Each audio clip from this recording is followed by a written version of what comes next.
নমস্কার বন্ধু, আজ আমি আপনাদের কাছে একটা সুন্দর রেসিপি নিয়ে এসেছি, সল্টেড পেস্তা চিক্কি। এর জন্য আমি নিয়েছি সল্টেড পেস্তা 250 গ্রাম আর গুড়, এটা আখের গুড় 200 গ্রাম। এবার পেস্তাটাকে আমি একটা কড়াইয়ের মধ্যে খুব কম আঁচে একটু গরম করে নেব।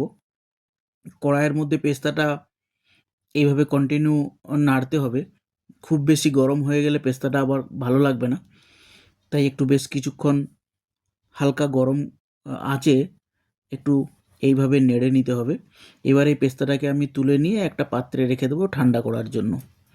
এবারে 200 গ্রাম গুড়টাকে আমি কড়াইতে দিয়ে দেবো এবং এই গুড়টা যখন দেখব যে তরল হয়ে আসছে, ঠিক সেই সময় আমি এর মধ্যে পেস্তাটা দিয়ে দেবো।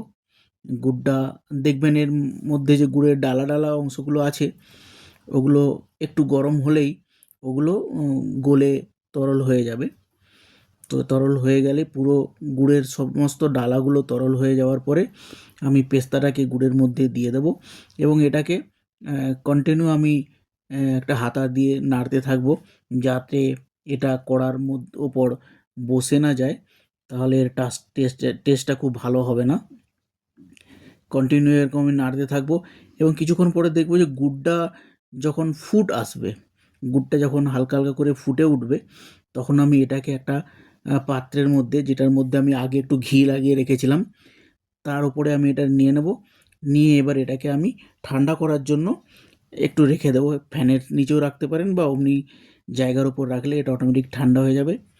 এটা একবার আপনারা অবশ্যই করে খেয়ে দেখবেন, সত্যি খুব সুন্দর লাগে। যেহেতু সল্টেড আর গুড় দেওয়া থাকে, মিষ্টি আর নোনতা এরকম লাগে। ধন্যবাদ বন্ধুরা।